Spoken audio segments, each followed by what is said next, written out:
Hey, what's going on, guys? In today's video, we're going to be talking about something that is very important yet really not talked about all that much in the filmmaking space, and that is passive income. So here we are in the middle of the information age with platforms like YouTube and Instagram really taking off, and quite frankly, it has never been a better time to hop on and take advantage of the money that can be made here. With so many people out there with successful YouTube channels and social media pages, it just goes to show that real passive cash flow is entirely possible without means of having to work a regular 9-to-5 or having to starve as a freelancer. Now in this video, I am joined by the one and only Chrystopher Rhodes, aka YCImaging. Chrys has been shooting videos mostly as a music video director for the past 8 years, and since 2015 he has been on YouTube making vlogs, gear reviews, and behind the scenes content. Chrys's YouTube channel has now grown to over 300,000 subscribers, and not only has he been making a good living, but he's been making 100 times more money now than he was freelancing. So here he is, YCImaging. What's going on, bro? Hey, what's up, man? I gotta tell you, dude, when I first came across your channel about a year ago, and started watching your content, it would have never occurred to me that I'd be sitting across from you doing a video or a podcast. It was pretty crazy, man. Yeah, I mean, the world's small, man. I tend not to count out any sort of interaction because I've had some people who I've looked up to crazy reach out to me and tell me they love my work. So anything is possible, bro. Absolutely, yeah. Yeah, what are the odds? I guess we can sort of start with, the beginning. Like, walk us through kind of like where you were at before YouTube when you were freelancing. At the time, my brother was heavily into music. He was doing a lot of music, and he was well known around where we were from. And when I got the T2I, it had video capability. So we just went out one night, and it was like mad dark. And we just went out, we were just experimenting. And ever since that one experience shooting that music video, I just loved the entire process of it. So I continued to shoot his music videos. We did a bunch of music videos over probably that year span when I first got the camera and figured out the video space. But it wasn't until one of his music buddies who he was doing recording for saw his music videos, and they were like, hey, how much for a music video? And I at that time I had no intention of even selling music videos. I was just doing it for fun. So that was like my first experience selling a music video. So from there, pretty much everybody around where I was from in Virginia just started hitting me up for music videos, and I would go out to like the surrounding counties, and that's basically how the journey started with the music videos, the freelance life. And my homie Creative Ryan, before he started doing videos, he was a musician. So I used to shoot his music videos, and we both were heavily into graphic design. So that's kind of how we connected on the level of like creativity. But once he got into videos, we started to go really hard with it. We would like #target artists outside of the city that we were from, like basically all the surrounding counties, and we would just go everywhere. We were in DC shooting music videos. We were in Roanoke shooting music videos. If you're in Virginia, you know what I'm talking about. But basically all the surrounding counties from where we were from. One of our musician homies, he lived in one of the surrounding counties. He had a management team up in New York, and he basically brought us on board to go up to New York and do a lot of his video production. And that was like a constant stream of income for us, and it was a constant travel route for us to go to New York. So it was a point in time where me, Creative Ryan, we were in New York like almost every weekend doing projects, but it all just kind of came from that grind of doing the local thing. Now, when does YouTube come in, and why YouTube? Why did you initially want to go online and sort of, I guess, document your process initially? So initially when I got into music video production, it wasn't much, if any, content online based around like video production at all.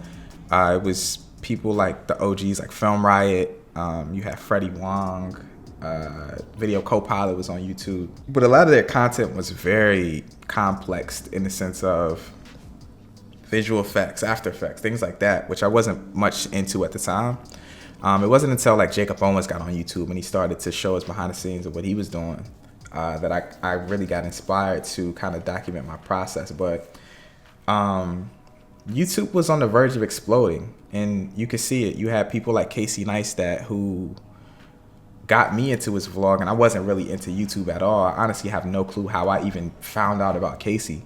But you could just tell, like, you had people like Ben Olsen and Casey Neistat and Fun for Louie, and you could just see this vlog scene exploding on YouTube. And then my inspiration, like Jacob Owens, like I said, he was doing a ton of behind the scenes content on YouTube, and I just thought it was like the coolest thing in the world, to be able to document your behind the scenes process and see the growth of yourself going up. So I would say, I think around maybe 2015, 2016, I started to think about doing YouTube. But when I started it, I just wanted to document everything. So I started out doing vlogs. I started out just vlogging my day. It was a lot of me with my son and my now wife, and we were just kind of doing that. And I was shooting in between, so I was traveling, and I was doing a lot of music video shoots. So I just picked up a GoPro, and I was just like, I'm just gonna record everything that happens here, and that's kind of how that came to what it is now. When do you start trying to monetize the channel, and why did you also want to monetize the channel as well? I wasn't really thinking of it from a monetary standpoint. It wasn't until I got a lot of people asking me how I do certain things, just off of me showing my behind the scenes and my final productions for my videos. So I would upload a music video, and then I would have a ton of people on there like, yo, how did you color grade this? Or how did you shoot this way? How did you do this and that and that?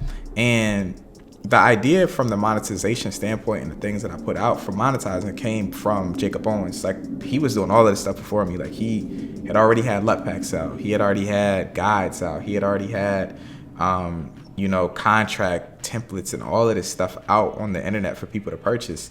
So I kind of took the monetizing strategy from him, but it wasn't until people started asking me how to do these things that I thought about the monetizing strategies for my channel. And how many subscribers would you say you got at this point? How many views?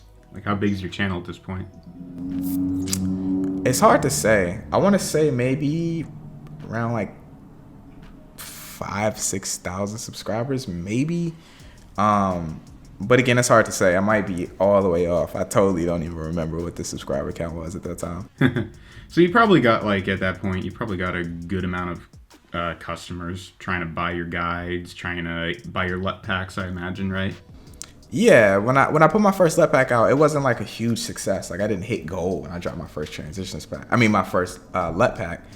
I had a couple sales here and there. I might make $100, $200, $300, but it wasn't like, yo, I'm ready to quit freelancing because I put this LUT pack out. No, it's maybe extra $40 here and there. I didn't see a major success when it comes to monetary gain until I put out my guide. When I put out my music video director guide, I almost thought people weren't gonna buy it, but I was motivated to make it, and I remember how motivated I was. I literally sat down and made that guide in 2 days flat, which is crazy. But when I put it out, I wasn't sure if people were gonna buy it. But when I put it out, it made a ton of money. I think I made $5,000 that day off of the music video director guys. When I saw that, I'm like, man, people definitely are into this sort of stuff. So when I saw that, that was it kind of got the wheels turning in terms of monetizing for sure. But from there, I really wasn't too focused on money. It was more so just me trying to get my subscriber count up. I remember at that time I had this race, and I was trying to get to 100,000 subscribers by the end of a certain period, the end of the year or something. So I just went hard as hell on uploading content because that was my goal at the time.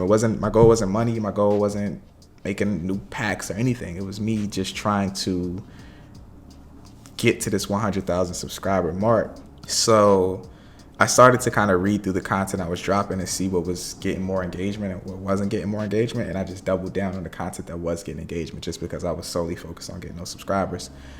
So I put out this one tutorial, and it was about doing music video effects in Premiere without any plugins.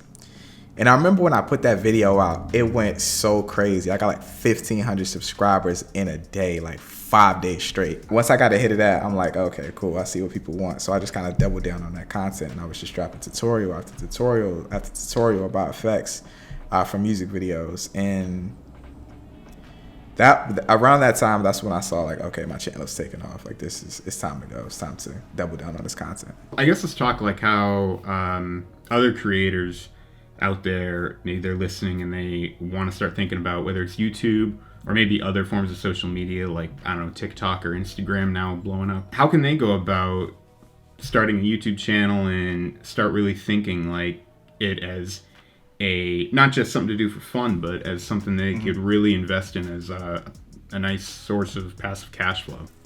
So when it comes to building a platform, or pretty much any social media platform that you choose, Instagram, Facebook, TikTok, YouTube, I think that if you're trying to make money, you have to look at it from the standpoint of either efficiency or education or inclusion. Those are the three pillars right there, and I'm gonna break them down to make it make sense. So efficiency is you solving somebody's problem or making it a lot easier for them to achieve an end goal that they're trying to get to. Like, we can all, technically we could all fix our car, right? If we wanted to, we could get under the hood and we could fix the car, but we pay somebody to do it because it's more efficient for us, you know? So it's all about you making somebody's life easier. So whether you're in the filmmaking space, you sell somebody a LUT, they don't have to sit there for an hour and figure out how to color the video that way. If you sell somebody a transitions pack, they don't have to sit there and figure out how to make a cool transition from clip to clip in their video project. So you're making their life easier. You're focusing on the efficiency aspect. Education is you teaching somebody how to do something. So if in the filmmaking space, if I teach you how to correctly direct an entire set, it's going to make your life a lot easier when it comes to you actually making a music video or feature film or short film, whatever the case may be. So education is one of those pillars. And the third pillar is inclusion. And this is you creating a community for people. We see this all the time with big YouTubers who have a cult fan base, who have a fan base who's super loyal to them. Their merch sales do totally well because people want to feel included. They want to feel like they're a part of this family, this team of people that they've built in their community. So those are the three pillars when it comes to monetizing or pretty much any platform. You have to focus on either one of those three things. You can focus on all three of them, which is great. But, you know, if you want to focus on either one of those pillars, that's what you need to think about when it comes to monetizing strategies. Now, I imagine maybe along the way, some creators might feel discouraged because, as we were talking about earlier, it does take time to build a solid channel, a solid platform. What would you say to them if maybe they're feeling discouraged about, it's like, hey, it's been 6 months or whatever now, I'm only getting, you know, like 100 views or less. I have like 30 subscribers. Like, what would you say to them to kind of encourage them to just keep plugging? You might suck. You know what I mean? Like, some people need to hear that. Like, you might suck, but it's not like one of those things like, yo, you need to suck. You suck, you need to quit. It's like you need time to get into a groove, to fill yourself out and to get comfortable on camera. Like, this isn't a natural thing. Like, what we're doing isn't natural. Like, we weren't born to be on camera in front of 100,000 people or even 100 people. Like, if you think about that, like, think about making a speech to 200 people in a room. Like, this isn't natural. Like, you know, so everybody's going to be awkward on camera when they first get on camera. Everybody's not going to have a good flow of speech. Everybody's not going to have a good direction on the content that they're putting out. And not everybody is going to know where they even want to go.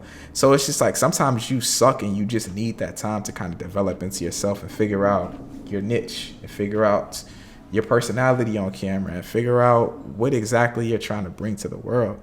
So it's not as instantaneous as a lot of people make it seem. Some people are really good at camera off rip. You know, some people are just talented in that space, but not everybody is.